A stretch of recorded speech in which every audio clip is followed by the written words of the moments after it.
안녕하세요. 딘돌 10불불의 짱가입니다. 이번 동영상 강의에서는 디폴트 매개 변수와 매개 변수 이름이 없는 스톱 매개 변수에 대해서 살펴볼 거예요.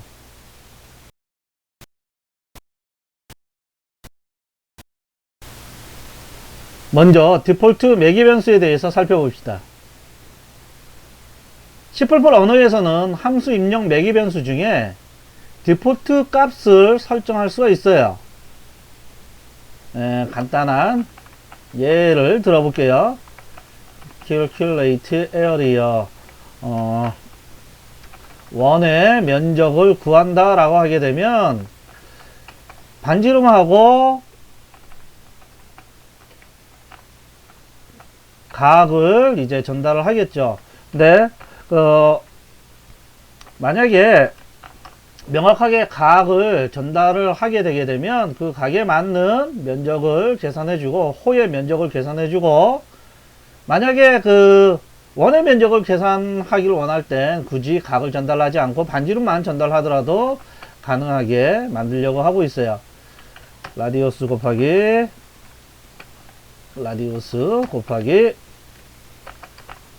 라디안 나누기 이와 같이.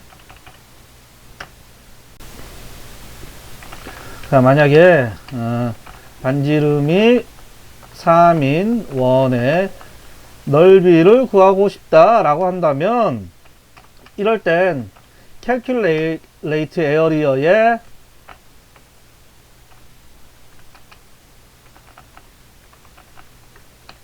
반지름만 전달하는 거예요. 이와 같이 이 반지름만 전달을 하게 되면 이 디폴트 매개 변수로 지정되어 있는 라디안은 여기에 디폴트 값으로 사용하게 됩니다. 네, 만약에 우리가 명확하게 만약에 반지름이 3인 반원의 넓이를 구한다 라고 하게 되면 반지름만 전달하면 안 되고 뭐까지? 각도 전달을 해야 되겠죠. 3.14 라디안을 전달하기로 하겠습니다. 이와 같이 하게 되면 전달한 값을 사용을 하게 된다라는 거예요. 그래서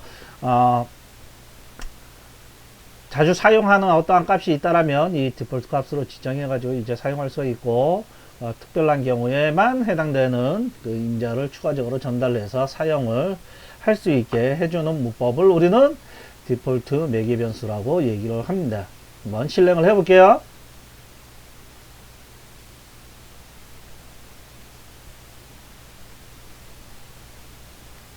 보시는 것처럼 3을 전달했을 땐 이 디폴트 매개 변수의 값을 가지고 사용하고 있고, 만약 우리가 명확하게 전달하게 되면 그 전달한 값을 사용을 하고 있다라는 걸 우리가 알 수 있습니다.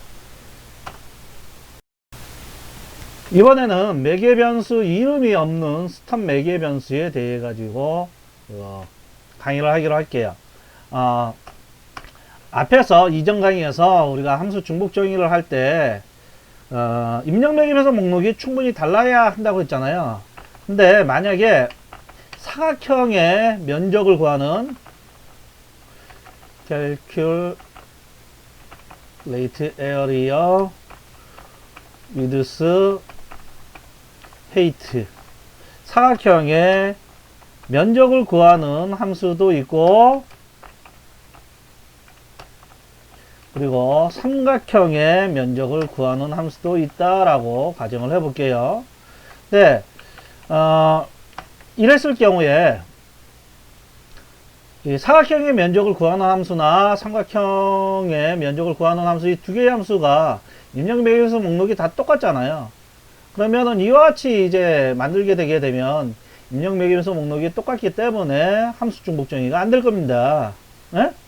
이럴 때 실제 매개 변수의 값은 해당 함수에서 사용하진 않지만 호출하는 곳에서 어느 함수를 호출하는 건지 명확하게 구분하기 위해 가지고 입력 매개 변수 이름이 없는 스톱 매개 변수를 10불불에서는 정의할 수가 있습니다.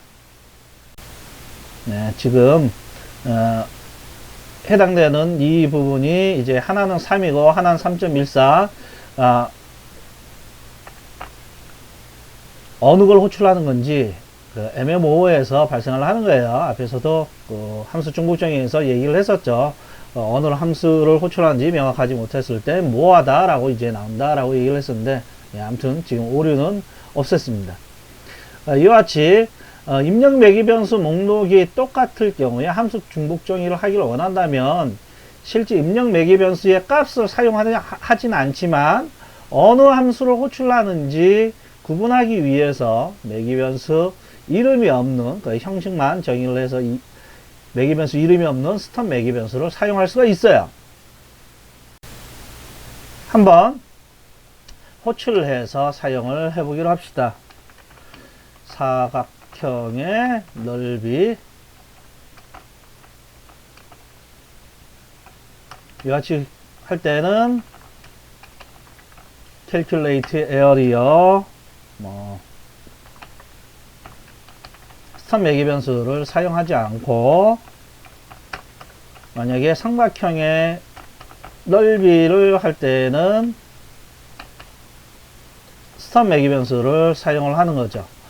물론 여기에 스톱 매기 변수에 전달되는 값이 뭔지는 실제 동작하는데 아무런 영향을 주지 않습니다. 실행을 한번 해볼게요. 지금 보시게 되면 인자 정수 두 개만 전달했을 때 위에 있는 함수를 호출하고 있고, false 이 하나를 더 추가해 가지고 하게 되면 이 스톱 매기 변수 이름이 없는 스톱 매기 변수를 사용하고 있는 calculate area 함수를 호출하고 있다라는 걸 우리가 확인할 수가 있습니다. 다음 동영상 강의에서는 이 네임스페이스라는 문법이 이제 무엇이고 왜 나왔는지에 대해 가지고 강의하기로 하겠습니다. 그럼 다음 강의에서 봐요.